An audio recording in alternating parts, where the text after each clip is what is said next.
IPS या कोई national level की सिविल सर्विसेज एग्जामिनेशन को क्वालिफाई करें, वो नहीं कर पाते हैं तो स्टेट लेवल की सिविल सर्विसेज करें, डॉक्टर बने, इंजीनियर बने, साइंटिस्ट बने, पुलिस अफसर बने, इंटेलिजेंस अफसर बने, एजुकेशन में कोई बड़ा दायित्व मिले, एग्रीकल्चर में मिले, किसी भी, और उस बच्चे को शिक्षा का महत्व माता पिता से ही या अपने आस पड़ोस से ही एक लक्ष्य पे आधारित किया जाता है, निर्धारित किया जाता है कि तुम्हें इस स्कूल में इसलिए हम शिक्षा ग्रहण करने के लिए भेज रहे हैं, मैं सब कुछ दांव पे लगा रहा हूं, मैं मजदूरी कर रहा हूं, मैं दिन रात मेहनत कर रहा हूं और एक स्कूल में इसलिए भेज रहा हूं कि कल तूने शिक्षा अर्जित करके एक ऑफिसर या एक पद ग्रहण करना है, और उस पद ग्रहण करने का एकमात्र लक्ष्य है कि मेरे पड़ोस में मेरे पड़ोसी की अगर 2 मंजिला बिल्डिंग है, तूने 3 मंजिला बनानी है। मेरे पड़ोस में मेरे पड़ोसी के पास अगर 10 लाख रुपए की कार है, तूने शिक्षा इसलिए अर्जित करनी है कि तूने 20 लाख रुपए की कार खरीदी है। ये टारगेट, ये लक्ष्य देके हम शिक्षा निर्धारित करते हैं आप बच्चे, इसमें कोई शक नहीं। आज के इस युग में, आज के इस दौर में शिक्षा बहुत ही जरूरी है, पैसे भी जरूरी है, लेकिन साथियों शिक्षा जो हमने एक लिमिटेड सांचे में डाल दी है, वैसे बड़े पंडितों का, बड़े बड़े जो विश्लेषकों का कहना है कि शिक्षा और विद्या, इन दोनों में अंतर है, इन दोनों में फर्क है। नॉलेज और विजडम, शिक्षा और ज्ञान। शिक्षा मतलब सीखना और ज्ञान मतलब जानना। शिक्षा एक सीमित सांचे में जो फिक्स किया गया है वो हम अर्जित कर सकते हैं, वो ग्रहण कर सकते हैं। नॉलेज असीम है, जिसकी कोई सीमा नहीं है। जो ज्ञान है, ज्ञान कोई भी व्यक्ति हासिल कर सकता है। ऐसा नहीं कि केवल शिक्षित व्यक्ति ही ज्ञानी हो सकता है। मैंने बीएससी कर लिया, मैंने एमएससी कर लिया, मैं सबसे बड़ा ज्ञानी होगा, नहीं। मैंने एक सीमित सांचे में सोचना फिक्स कर लिया है शिक्षा हासिल करके। लेकिन ज्ञानी उस लिमिट से, उस सीमा से जब बाहर सोचता है, उसको विजडम कहते हैं, वो विजडम कहलाता है। शायद अगर मैं गलत नहीं हूं, न्यूटन, जिस पे शोध होता है, रिसर्च होती है, पीएचडी बड़े बड़े लोगों ने न्यूटन पे की है, 6 बार 10वीं में फेल हुआ, बाहर निकाला गया। लेकिन वो शिक्षा में फेल हुआ, ज्ञान में फेल नहीं हुआ था। एक दिन किसी बगीचे में बैठा, हजारों लाखों वर्षों से वृक्ष से, पेड़ से फल नीचे गिर रहा था, लेकिन जब न्यूटन ने अपनी सीमा से बाहर सोचना शुरू कर दिया तो उसने ग्रेविटी, गुरुत्वाकर्षण का सिद्धांत इस धरती को दिया। 8 बार 10वीं में फेल होने वाला एक व्यक्ति जो साइंटिस्ट बना, आज जिस पे शोध हो रहा है, रिसर्च हो रहा है, इसे ज्ञान कहते हैं। इस टाइम उसे कहते हैं कि भाई उसको स्कूल ने निकाल दिया था, ये पास नहीं हो पा रहा है, क्योंकि शिक्षा के उस सांचे में वो वही घोटा मार मार के उसे पढ़ना था। लेकिन जब उसे स्कूल से निकाल दिया, जब उसने अपने विजडम, विवेक, बुद्धि, ज्ञान का उपयोग किया, आज उस पर पीएचडी हो रही है। सिर्फ इसी क्षेत्र में नहीं, हमारे पास धीरू भाई अंबानी की मिसाल है। 8 क्लास पास धीरू भाई अंबानी, इतना बड़ा अंपायर खड़ा करना ज्ञान का काम है। हमारे पास बिरला की मिसाल है, उदाहरण है। 4 क्लास पास, पूरे देश में नहीं पूरी दुनिया में एक अंपायर खड़ा कर दिया। मेरे कहने का मतलब है शिक्षा की एक सीमा से जब बाहर हम निकलते हैं, ज्ञान के इस दायरे में, जब हम आत्मनिरीक्षण करते हैं, हम आत्मज्ञान को सोचते हैं, उसके बाद व्यक्ति अपने उस विजडम का उपयोग करके एक ख्याति भी प्राप्त कर सकता है, बहुत दूर की भी सोच सकता है। लेकिन मेरा ऐसा मानना है, चाहे विद्या है चाहे शिक्षा है, नॉलेज है या विजडम है, जिस नॉलेज और जिस विजडम में संस्कार नहीं होते हैं, विद्या के साथ साथ संस्कार बहुत आवश्यक है। यदि विद्या में संस्कार नहीं तो मुझे लगता है कि वो एक जिंदा लाश है। और जिस विद्या में संस्कार है वो भगवान है, भगवान से कम नहीं है। साथियों, हमारे इस भारत में, इस भारतवर्ष में ऐसे कई उदाहरण हैं। शिक्षा स्वतंत्र प्लेटफॉर्म होता था, एजुकेशन जिसे कहते हैं हम, विद्या, ये एक स्वतंत्र इंडिपेंडेंट प्लेटफॉर्म होता था। ये किसी सत्ता के अधीन नहीं था, कोई सत्ता इसको कंट्रोल नहीं करती थी, क्योंकि जब जब सत्ता ने शिक्षा को अधीन किया है, जब जब राज्य सत्ता ने शिक्षा को अधीन किया है, तब तब इस धरती पर क्या क्या गुजरा है हमारे सामने एक लंबी श्रृंखला है इस इतिहास की। पहले हमारे दौर में यहां पे गुरुकुल हुआ करते थे, और गुरुकुल के पास से भी जब राजा गुजरता था, महाराजा, सम्राट, धरती पर भोग करने वाला राजा भी गुजरता था, अपने पांव से जूता निकाल के चलता था। यदि किसी गुरु के पास जाता था, अपना मुकुट भी उतार के गुरु के समक्ष शीश झुकाता था। यह हमारी संस्कृति है, यह इस भारत की संस्कृति है। वो एक संकेत देते थे कि बेशक वो राजा है, महाराजा है, सम्राट है, लेकिन सबसे ऊपर गुरु का स्थान है। और वही गुरुकुल उस राज्य की, उस देश की, उस प्रदेश की हर नीति तय करते थे। उसकी अर्थनीति राज्य की कैसी हो, गुरुकुल में उसे संवाद के जरिए डिस्कस किया जाता था। इस राज्य में, इस देश में विदेश नीति कैसी हो, कानून व्यवस्था कैसी हो, वो गुरुकुल में डिस्कस किया जाता था।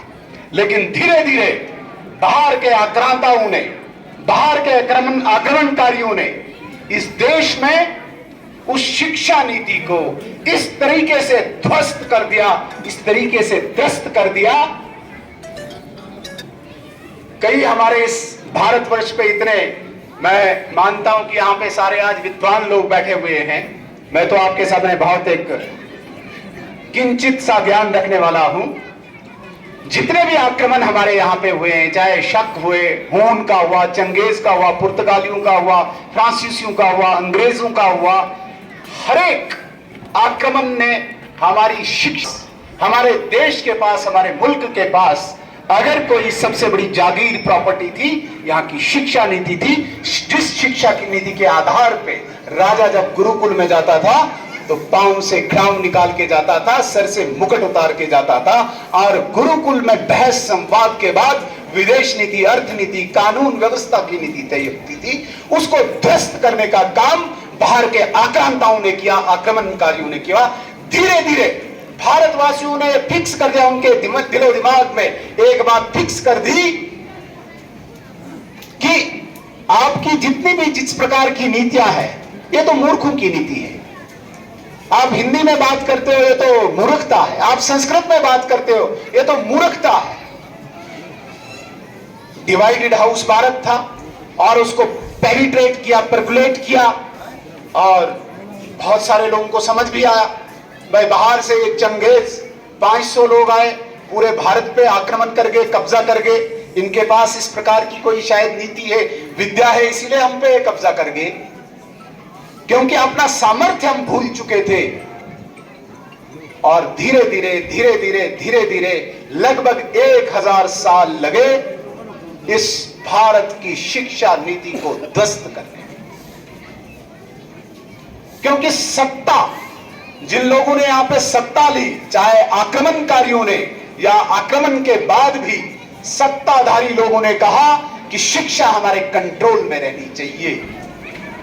और जब जब इस शिक्षा का कंट्रोल किया गया, तब तब शिक्षा नीति ही डगमगाई है, जिस वजह से पूरे देश की नीतियों में कहीं न कहीं हमारे गिरावट आई।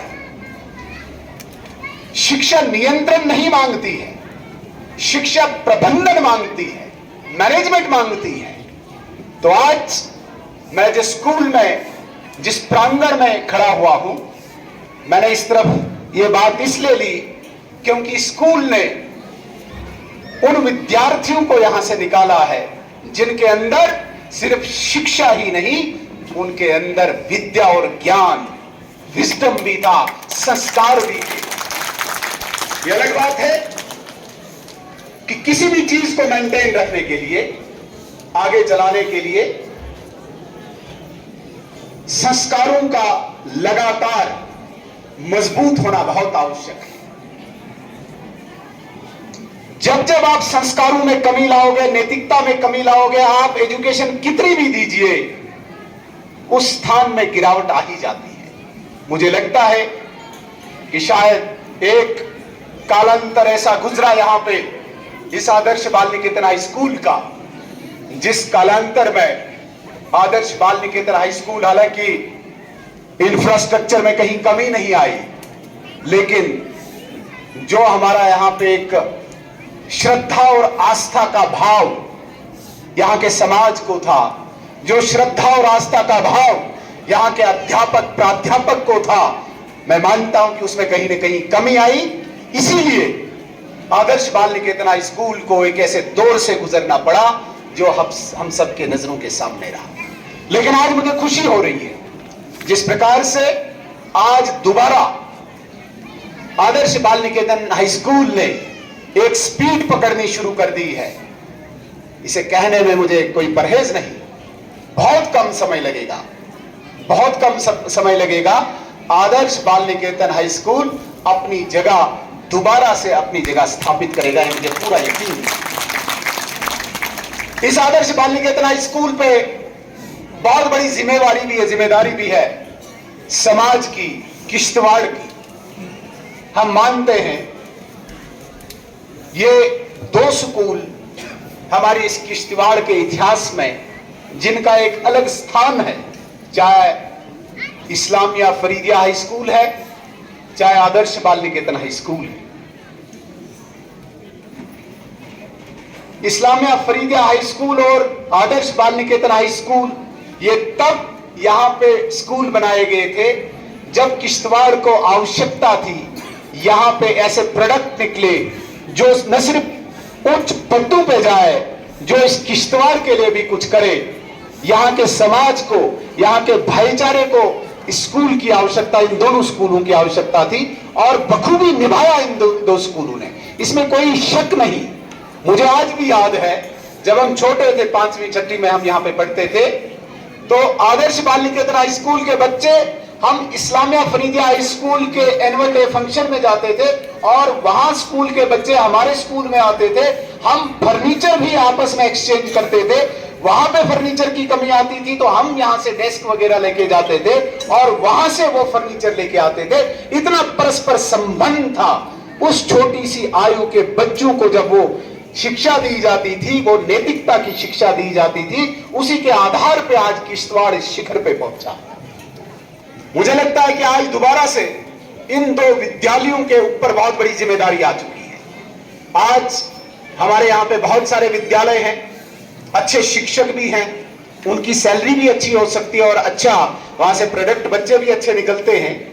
लेकिन जो किश्तवाड़ के भाईचारे, किश्तवाड़ की तरक्की, किश्तवाड़ की प्रगति, संस्कार या नैतिकता की जिम्मेदारी है, वो इन्हीं दो स्कूलों पे आती है। मैं आह्वान करता हूं आज के इस मजबूत मंच से, यहाँ पे सभी किश्तवाड़ के वरिष्ठ लोग बैठे हैं, हम चिंतन करें, हम मंथन करें एक बार पुनः इन दोनों विद्यालयों में, आज जिस हम स्कूल में बैठे हैं यहाँ पे भी और इस्लामिया फरीदिया हाई स्कूल में भी, दोबारा से मंथन करें कि आज हम कहां पे हैं, इन दोनों विद्यालयों की क्या भूमिका रही है इस किश्तवाड़ के लिए, उस भूमिका का चिंतन करें, विश्लेषण करें और जो निष्कर्ष आएगा वही निष्कर्ष, वही निचोड़ किश्तवाड़ की आगे की तरक्की के लिए है, ऐसा मेरा मानना है।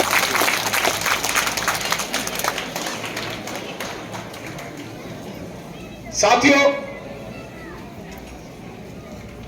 मैंने आज अपनी तरफ से स्कूल एजुकेशन डिपार्टमेंट को विशेष तौर से निमंत्रण दिया था और मुझे खुशी है कि हमारे अध्यापक गण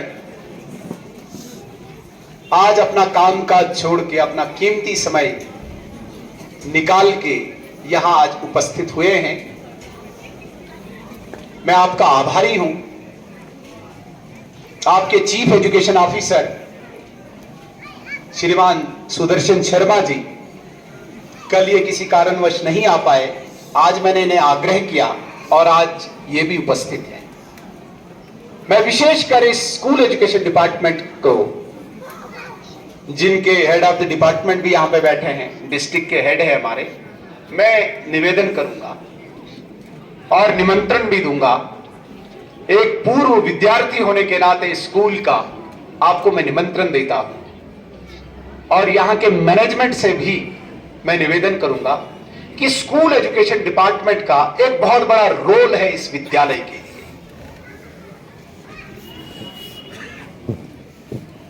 मासिक नहीं, 3 महीने में ही कभी समय निकालें और एक बार हम एक बैठक करें यहां पे, और जितने भी हमारे यहां पे टीचर हैं उनके आइडियाज हैं, हमारे यहां पे इसको अपलिफ्ट करने के लिए, अपग्रेड करने के लिए आइडियाज भी दें और समय भी दें। बहुत अच्छे पढ़े लिखे हमारे यहां पे अध्यापक गण हैं। ये एक चैरिटी का काम होगा आपका यदि आप यहां पे थोड़ा सा समय देंगे और इस स्कूल को एक किश्तवाड़ की एक ऐसी प्रॉपर्टी मान के, जिसके इस कंधों पे बहुत बड़ी जिम्मेदारी मान के, समाज को जिसने बहुत आगे लेना है, ऐसे स्कूल को हम अपना कर्म क्षेत्र मान के अपना हम कीमती समय दें। मैं निवेदन करूंगा श्रीमान सुदर्शन शर्मा जी से भी और इनकी पूरी टीम से भी जो आज यहाँ पे हमारे बीच में उपस्थित है। मैं आपका आभारी हूं, आप यहाँ पे आए हैं, लेकिन आपके आने से ही ये काम पूरा नहीं होगा। मैंने पहले ही कहा था, कल जिसको भी मैंने फोन किया कि मेरी तरफ से विशेषकर जो हमारे अध्यापक गण हैं उनको निमंत्रण दीजिएगा। मेरे लिए पैसा इस वक्त मैटर नहीं करता है। आपके आशीर्वाद से, आपकी दुआओं से, आपका ये भाई, आपका ये बच्चा, स्कूल का ये विद्यार्थी इतना सक्षम हो चुका है, जितनी यहाँ पे आवश्यकता होगी उससे 2 गुनी मैं यहाँ पे पूरा कर सकता हूँ, इतना सामर्थ्य है। इसके लिए मैंने निमंत्रण नहीं दिया था कि आप यहाँ पे आके 500 रुपया या 1000 रुपया देंगे। ये कभी आवश्यकता थी, तब हमारी इतनी शायद ताकत नहीं थी, तब हम इतने सक्षम नहीं थे, हमारे पास इतना सामर्थ्य नहीं था। लेकिन आज आपकी दुआओं के कारण, आपके आशीर्वाद के कारण इतना सामर्थ्य है कि 500, 1000, चलो ये एक इन्वॉल्वमेंट स्कूल के लिए है। मैं चाहता हूं कि आप सचमुच अपने दिल में, अपने हृदय में थोड़ी सी जगह इस आदर्श बाल निकेतन हाई स्कूल के लिए रखें। हम दोबारा से वहां पे स्कूल को देखना चाहते हैं। हम सचमुच एक भावनात्मक एक अटैचमेंट स्कूल के साथ है। मैं चाहता हूं, क्योंकि एक ऐसा वाहिद एक ऐसा स्कूल है जो कम्युनिटी से कंट्रोल होता है। यहां पे जितने भी स्कूल हैं, जितने भी यहां पे स्कूल्स हैं, वो किसी इंडिविजुअल के हो सकते हैं, इसमें कोई बुराई नहीं है। जो भी व्यक्ति, जो भी इंडिविजुअल स्कूल चलाते हैं वो बहुत बड़ा काम कर रहे हैं, समाज के लिए बहुत बड़ा काम कर रहे हैं, लेकिन उनका कोई हो सकता है व्यक्तिगत वहां पे स्वार्थ भी हो सकता है। ये यहाँ पे जो कम्युनिटी, जो समाज द्वारा संचालित स्कूल है, इसमें हमारा दायित्व बनता है, हमारी ड्यूटी बनती है कि हम कम से कम एक अपना कीमती वक्त निकाल के यहाँ पे आइडियाज भी शेयर करें, अपना समय भी दें, बच्चों को दें, चाहे ट्यूशन के लिए, क्योंकि यहाँ पे वो बच्चा यहाँ पे पढ़ने आता है जिसके माता पिता में, जिसके पेरेंट्स में इतनी शक्ति नहीं है कि वो इससे किसी और स्कूल में पढ़ाए। लिहाजा यहाँ की मैनेजमेंट की ये ड्यूटी बनती है, दायित्व बनता है, जितना भी गरीब से गरीब लड़का है वो स्कूल में पढ़ेगा, आपने यहाँ पे चाहे फंडिंग रेज करनी है, आपने यहाँ पे कोई इंफ्रास्ट्रक्चर रेज करना है, यहाँ की मैनेजमेंट की जिम्मेदारी और मैनेजमेंट की जिम्मेदारी यहाँ के समाज की है। कहीं न कहीं आपस में एक चेन जुड़ी हुई है समाज के साथ। तो इसलिए मैं दोबारा से पुनः आपसे आग्रह करूंगा, अभी मुझे लगता है कि 1 महीने पहले ही हमारे यहाँ पे नए अध्यक्ष भी चुने गए हैं, जिनका काफी अनुभव भी है, ज्ञानी भी हैं। मैं इनसे निवेदन करूंगा कि आदरणीय सुदर्शन शर्मा जी, जिनका एक एजुकेशन डिपार्टमेंट में एक बहुत बड़ा नाम है, ये सामने बैठे हैं इसलिए नहीं चापलूसी करता हूं, पूरे जम्मू कश्मीर के एजुकेशन डिपार्टमेंट में आदरणीय सुदर्शन शर्मा जी का बहुत बड़ा नाम है। ये इस डिपार्टमेंट में वाहिद एक ऐसे ऑफिसर है जो इस वक्त एजुकेशन डिपार्टमेंट, जितना भी स्कूल एजुकेशन डिपार्टमेंट है, सबसे सीनियर पीएससी क्वालिफाइड लेक्चरर है। इनसे ऊपर अभी कोई नहीं है। अभी स्कूल एजुकेशन डिपार्टमेंट में सबसे सीनियर एजुकेशन ये पीएससी लेक्चरर अपॉइंटी हैं। इनका भी हम अनुभव लेंगे। साथियों, अध्यापक एक बहुत बड़ा दर्जा होता है। मेरा ऐसा मानना है, एक इंजीनियर बिगड़ जाए, राज जी बैठे हैं अपनी तरफ न ले, इंजीनियर बिगड़ जाए, यहाँ पे राठौर साहब हैं, अपने दूसरे राठौर साहब, बहुत इंजीनियर्स बैठे हैं आपकी तरफ नहीं, जनरल, एक इंजीनियर बिगड़ जाए तो कोई गड़बड़ कर दे तो एक पुल ढह सकता है, एक सड़क ढह सकती है, 40-50 लोगों को नुकसान हो सकता है, जख्मी हो सकते हैं, प्राण भी जा सकते हैं। एक डॉक्टर बिगड़ जाए तो क्या हो सकता है, जो 10-20-50-100 बीमार ठीक होने थे वो नहीं होंगे, और ज्यादा बीमार होंगे। लेकिन अगर एक अध्यापक बिगड़ जाए, पूरी जनरेशन तबाह होती है, पूरी पीढ़ी तबाह होती है। अध्यापक शब्द कोई छोटा शब्द नहीं है, हम इसको कोई छोटा नहीं आंके। जब से इसमें एक बिजनेस आया हुआ है, एक विद्यार्थी, एक स्टूडेंट और एक अध्यापक के बीच में एक बिजनेस शुरू हुआ है। आप मुझे नोट्स दीजिए, मैं 5000 दूंगा। इतना ही एक संबंध जब से जुड़ा है, तब से समाज में एक अध्यापक, एक टीचर का स्तर जो है उसमें गिरावट आई है। लेकिन मैं मानता हूं कि किश्तवाड़ के लोग अभी भी धनवान हैं। सिर्फ पैसा हमारे पास वो तो है, बहुत सारे लोगों के पास है, लेकिन धनवान हम इसलिए हैं क्योंकि यहां का टीचर, यहां का अध्यापक, उसका स्तर अभी गिरा नहीं है। यह अलग बात है कि उस अध्यापक को समाज ने, या जिन लोगों के ऊपर भी यह जिम्मेवारी है, उन्होंने उनको शायद समझा नहीं और किसी धारा में ढाला नहीं, यह अलग बात है। लेकिन जो स्तर की गिरावट हमने बाहर देखी है, वो कम से कम हमारे जिला किश्तवाड़ में नहीं है। इसलिए मैं मानता हूं कि किश्तवाड़ सबसे धनवान है।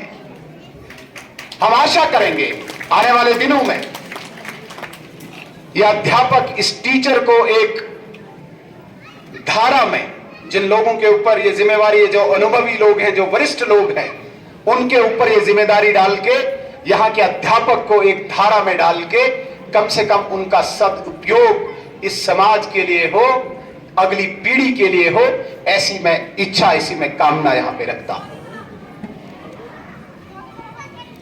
साथियों, यह कोई राजनीतिक मंच नहीं है, मैं कोई भी राजनीतिक, ये अपॉलिटिकल, कोई पॉलिटिकल नहीं, अपॉलिटिकल मंच के नाते 2-4 बातें आपके समक्ष जरूर रखना चाहूंगा। आज पूरे देश में जिस प्रकार से प्रोग्रेस, डेवलपमेंट हो रही है, हमारा किश्तवाड़ अछूता नहीं है। चूंकि यहां पे बड़े वरिष्ठ लोग हैं समाज के, मैं सिर्फ इंफॉर्मेशन के जरिए के लिए ये बात रखना चाहूंगा आपके बीच में। एक कविता यहां पे एक हमारी छोटी बिटिया ने यहां पे कही, बेरोजगारी पे कविता बोल रही थी। मैं बहुत ध्यान से उस कविता को सुन रहा था और बहुत सारे लोग उस कविता से बहुत सहमत भी होंगे। ज्ञान की जब सीमा खत्म होती है तो फिर कवि की सीमा शुरू होती है, क्योंकि कवि को कहा जाता है उसकी कोई सीमा नहीं है, वो असीम है। तो जो कवि कविता बनाता है, एक शब्द में पूरा सागर वहां पे वो समेटता है। तो बेरोजगारी के नाते से जो एक कविता यहां पे कही गई, मैं आपके माध्यम से यहां के समाज को, यहां के किश्तवाड़ को 2-3 बातें रखना चाहता हूं।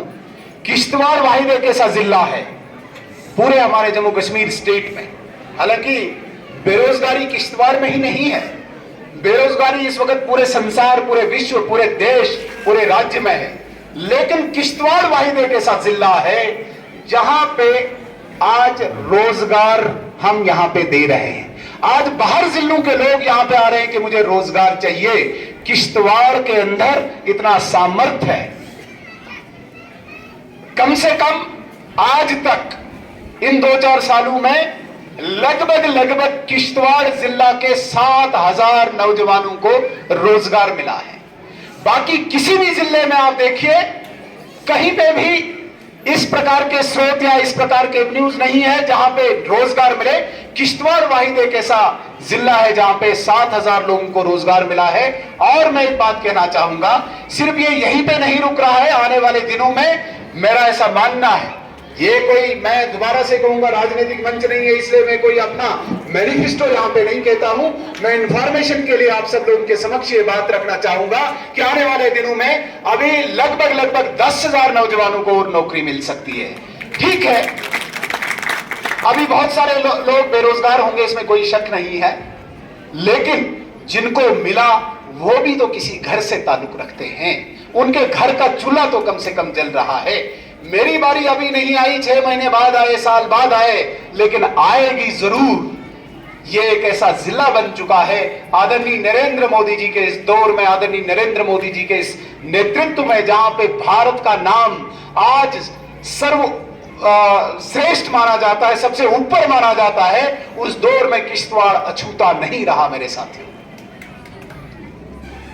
यह अलग बात है कि हमें जब अवसर मिला, और बहुत कम समय का मिला, 2-3 साल का ही मिला, किश्तवाड़ के लोगों को यहां पे एकमात्र बहुत बड़ी किल्लत है जिसको मैं आज तक अभी पूरा नहीं कर पाया, वो पानी की किल्लत है।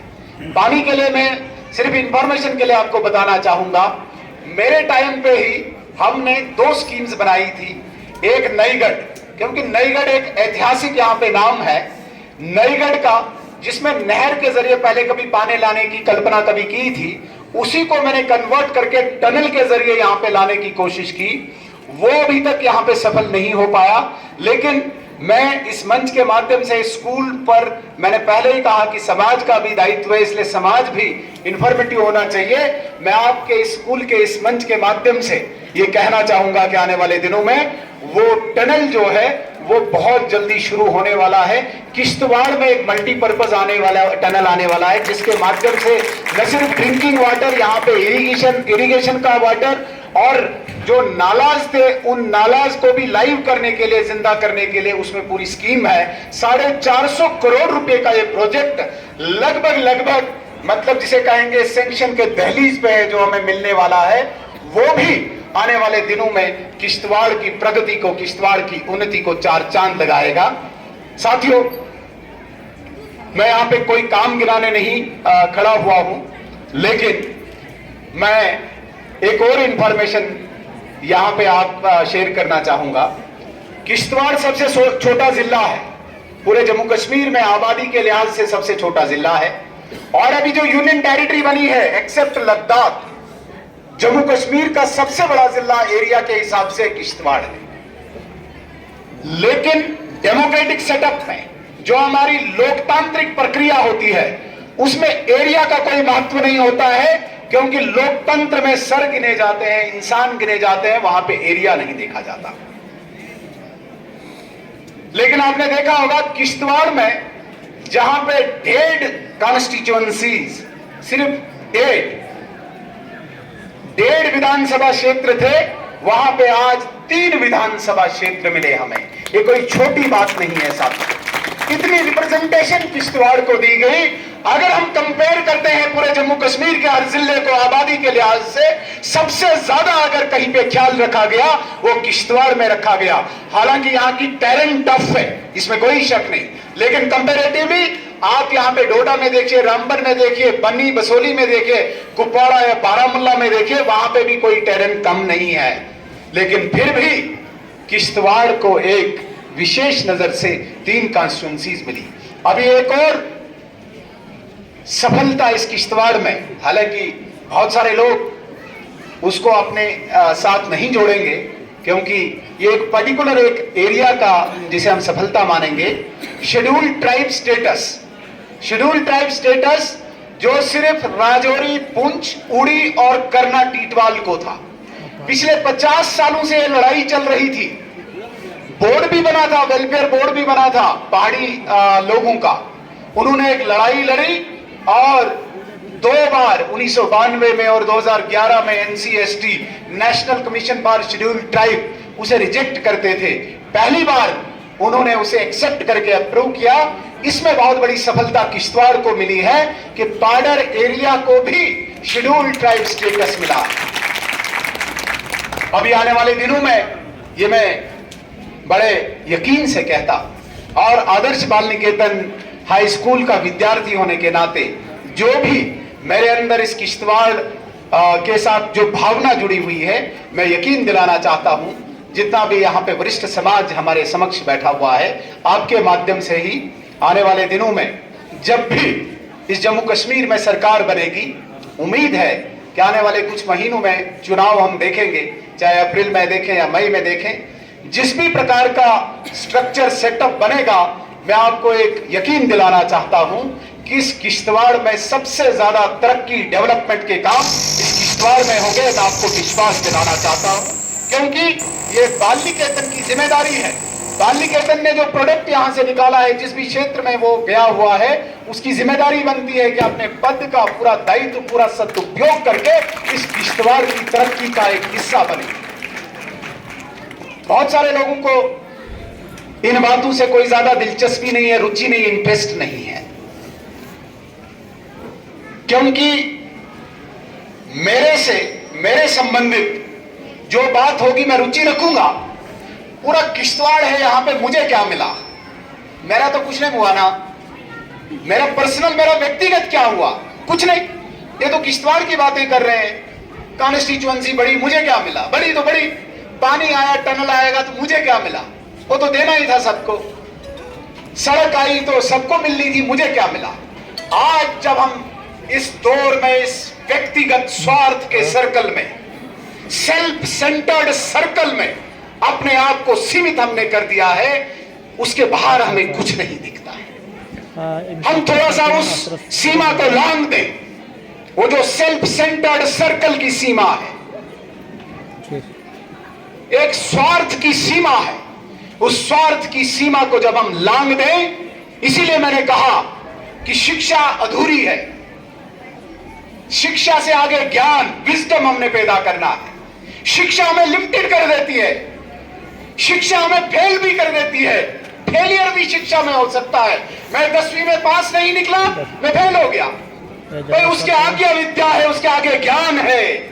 उस ज्ञान को थोड़ा सा हम अर्जित करें, जो ज्ञान हमें इस स्वार्थ की सीमा से बाहर निकालेगा, जो ज्ञान हमें इस व्यक्तिगत स्वार्थ के अलावा बाकियों के लिए सोचने पर मजबूर करेगा।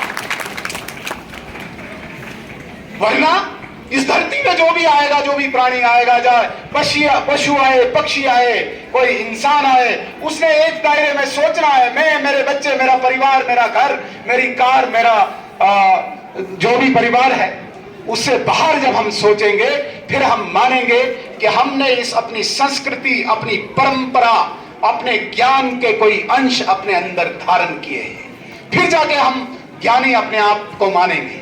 शिक्षित कोई भी हो सकता है, लेकिन शिक्षित सिर्फ रोटी अर्जित करने वाली शिक्षा शिक्षित कहलाए, उससे आगे जब कोई सोचेगा वो ज्ञानी होता है। इस बाल निकेतन स्कूल से हम यही उम्मीद रखते हैं, आशा रखते हैं कि शिक्षा से आगे भी, जिसे हम ज्ञान, विजडम, बुद्धि, विवेक की बात कहते हैं, ऐसे विवेक वाले लोग यहां से पैदा हो, ऐसे संस्कार वाले लोग यहां से पैदा हो जो अपने स्वार्थ से बाहर सोचे, बाहर का सोचे। हम तो बहुत मंत्र भी पढ़ते हैं, वसुदेव कुटुंबकम की बात करते हैं। आज हालांकि इस नवीन दौर में ग्लोबल विलेज की बात करते हैं। ग्लोबल विलेज में तो बहुत सारे घर होते हैं, गांव में तो घर होते हैं। हमने इस संस्कृति ने, इस परंपरा ने हजारों लाखों साल एक शब्द कहा है, वसुदेव कुटुंबकम। हम तो इस पूरे ग्लोब को ही एक परिवार मानते हैं, वहां से भी नीचे। परिवार इसलिए मानते हैं जब हम दूसरों का सोचते हैं। तो मैं ये उम्मीद जरूर आज इस आदर्श बाल निकेतन हाई स्कूल के इस एनुअल फंक्शन में करूंगा, रखूंगा। मैं दोबारा से ये कहूंगा कि ये केवल फंड रेजिंग फंक्शन नहीं है कि यहां पे हमने बुलाया, फंड रेज करना होगा इसलिए इस फंक्शन को किया जा रहा है। हालांकि मैंने पीछे भी निवेदन किया था राजेश जी से, मैंने कहा कि ये फंक्शन कभी गर्मियों में रखो, सर्दियों में इसमें इतना ज्यादा मजा नहीं आता, और एक दिन का रखो। और इस प्रकार से इस फंक्शन को हम आकार दें, इसकी शक्ल दें कि कम से कम किश्तवाड़ को आने वाली पीढ़ी में, आने वाली पीढ़ी की शक्ल में किश्तवाड़ को ऐसी शख्सियतें मिली, हस्तियां मिले कि जो आज हमें यहां पे कमी देखने को मिलती है, वो कमी आने वाले दिनों में पूरी होगी। इसलिए हम उम्मीद करते हैं कि बाल निकेतन हाई स्कूल हमारा ये निवेदन, हमारा ये आग्रह स्वीकार करेंगे और अगले साल से कुछ कोई नई चेंज इसमें लाएंगे। मैं बहुत ज्यादा आपके बीच में बोल गया। मैं अब अपने इस कथन को समाप्त करने से पहले यहां पर आए हुए सभी जितने भी यहां पे किश्तवाड़ के लोग, बुजुर्ग, नौजवान, बच्चे, हमारी माताएं, बहनें, जितने भी लोग यहां पे आए, मैं सबको सर झुका के पूरे आदर सहित सबका धन्यवाद करता हूं। मेरे एक छोटे से आग्रह पे आपने यहां पे आने का कष्ट किया, अपनी इन्वॉल्वमेंट यहां पे शो की, दान भी किया, इसके लिए मैं आपका बहुत बहुत धन्यवाद करूंगा। मुझे आदर्श बाल निकेतन हाई स्कूल इस लायक समझता है, मुझे यहाँ पे बुलाते हैं और मुझे फंक्शन में एक स्थान देते हैं। मैं इनका भी बहुत ज़्यादा धन्यवादी हूँ। पिछले लगभग 14-15 सालों से मैं स्कूल में आता हूँ। पिछले 2 साल जो कोरोना के रहे मैं नहीं आ पाया, लेकिन मैं दोबारा अपने स्कूल एजुकेशन डिपार्टमेंट, जितने भी यहाँ पे अध्यापक बैठे हुए हैं, मैं निवेदन करूंगा, क्योंकि जब भी कोई फंक्शन होता है हम भावनात्मक हो जाते हैं। 2 मिनट हम उस बारे में सोचते हैं, जब हमने गेट क्रॉस कर दिया फिर हम सब भूल जाते हैं। मैं आपसे निवेदन करूंगा, आज के आपको बुलाने का एक ही मेरा तात्पर्य था, एक ही मेरा मकसद था कि जिस गणतव्य को रख के, जिस मंजिल को हमने रख के इस बाल निकेतन को उस तरफ मोड़ा है, उस दिशा में ढाला है, और एक स्पीड, एक गति इसको देनी है, उस गति देने का काम यहाँ के अध्यापक करेंगे, क्योंकि आप भी इस समाज के एक रुकन हैं, आप भी एक समाज के इस हिस्सा हैं, आपका भी ये दायित्व बनता है।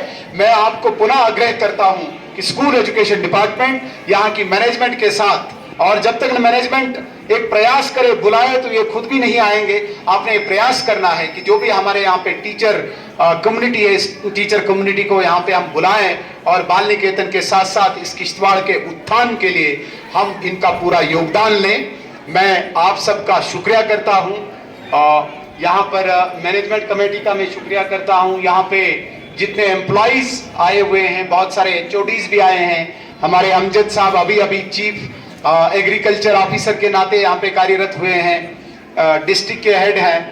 हमारे सेन साहब अभी chief animal husbandry district officer के नाते से यहाँ पे हैं।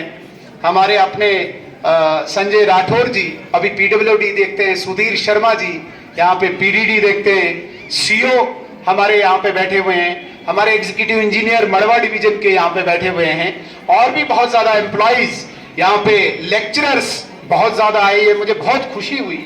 लेक्चरर्स फोरम को मैं बहुत ज्यादा इनका शुक्रिया अदा करूंगा, क्योंकि लेक्चरर एक स्टेज होती है, इनको थोड़ा सा कम ही फिर हमदर्दी रहती है, लेकिन मैंने कहा कि किश्तवाड़ एक धनवान है, ऐसे हमारे 70 के लोग हैं कि जो समझते हैं अपनी जिम्मेदारी, तो इनका भी मैं शुक्रिया करता हूं। एक और यहाँ पे पटवार एसोसिएशन, पटवारी, हालांकि पटवारी किसी के हाथ नहीं आते हैं, बड़ा मुश्किल होता है पटवारी को ढूंढना, वो लोग जानते हैं जो पटवारी के घर पे जाते हैं, वो बेचारे सब कुछ करने को तैयार होते हैं, लेकिन पटवारी हाथ नहीं आता। हम मशकूर है, हम धन्यवाद करते हैं पटवार एसोसिएशन का, जिन्होंने 50,000 रुपया जमा भी किया। पटवारी से पैसा निकालना ये हम बखूबी समझते हैं। 2 लोग होते हैं, पटवारी और पुलिस वाला, यहाँ भूल जाए पैसे निकालने, और नहीं ये ब्लैकमेल होते हैं, इनके हाथ में ताकत होती है, बाकियों को तो चलो इधर उधर की कहानी सुना के कर सकते हो। तो पटवार एसोसिएशन ने खुद भी यहाँ पे उपस्थिति दायर की, 25-30 लोग आए और 50,000 रुपया दिया, इनका भी धन्यवाद करता हूँ।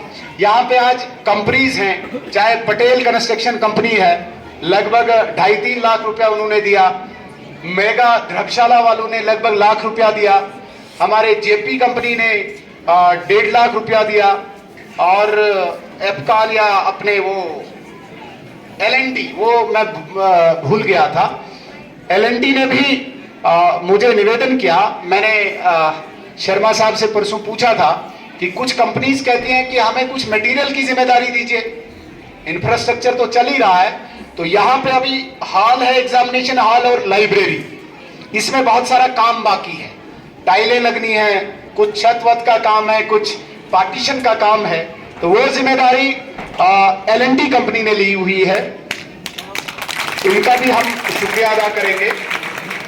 इसके अलावा मैं आपको बताना चाहूंगा, एक ऐसा तबका, एक ऐसा सेक्शन जो हम समझते ही नहीं थे, जो हम सोच भी नहीं सकते थे, कल्पना भी नहीं कर सकते थे कि ये कभी बाल निकेतन के लिए दान करेंगे।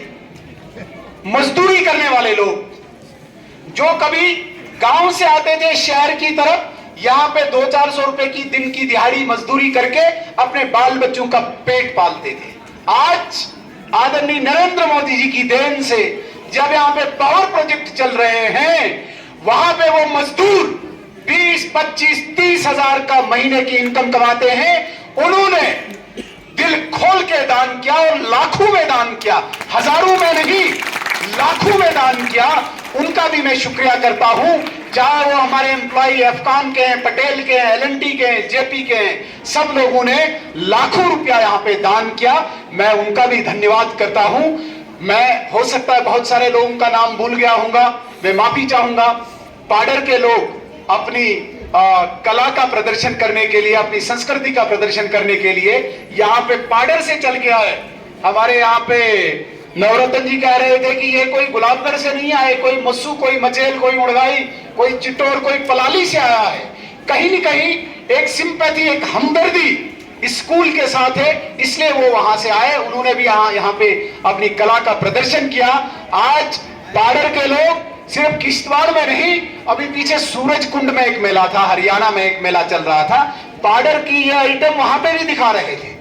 मैं हैरान हो गया जब मैंने टीवी लगाया और पाडर के लोग यहाँ पे डांस कर रहे थे, अपनी संस्कृति का प्रदर्शन कर रहे थे, अपनी सभ्यता का प्रदर्शन कर रहे थे। इनका भी मैं धन्यवाद करता हूं। मैं अंत में, चूंकि राजेश जी और शर्मा साहब ये जरूर मेरी तरफ देख रहे होंगे कि भाई टाइम भी ज्यादा ले रहा है, लेकिन अपनी तरफ से तो कुछ दिया नहीं, ये तो खाली लोगों को लेके आया। तो मैं भी अपनी तरफ से इस स्कूल को 50,000 रुपए का दान अपनी तरफ से करता हूं। ये गुरु दक्षिणा के रूप में हम स्कूल को देते हैं। कुछ अध्यापक स्कूल में अभी भी हैं जो हमारे टाइम भी हुआ करते थे, मैं इनके प्रति भी पूरा आदर सत्कार प्रकट करता हूं। आपके कारण, आपके आशीर्वाद के कारण आज जहां पे भी हम, जिस भी जगह, छोटी जगह पे भी हैं, आप सब लोगों का आशीर्वाद रहा है। मैं निवेदन करूंगा कि मैंने मैनेजमेंट से पहले भी कहा है कि मैं आने वाले दिनों में यहाँ के स्टाफ से एक मीटिंग करना चाहता हूँ। इनकी भी जो मुश्किलात है, हालांकि आज आदर्श बाल निकेतन हाई स्कूल वो वैसा स्कूल नहीं है, यहाँ के स्टाफ को भी सैलरी वगैरह अच्छी मिलती है, लेकिन आने वाले दिनों में इनके वेलफेयर के लिए, इनके अच्छे मतलब फ्यूचर के लिए भी यदि हम कुछ कर पाए, हम इनके साथ बैठेंगे। मैं इनके लिए भी पूरा आदर सत्कार प्रकट करता हूँ और यहाँ के बच्चों के लिए भी पूरा अपने दिल से, हृदय से प्यार प्रकट करता हूँ और इस पूरे फंक्शन में आए हुए सभी मेहमानों का एक बार पुनः शुक्रिया, धन्यवाद करके अपने कथन को समाप्त करता हूँ। जय हिंद।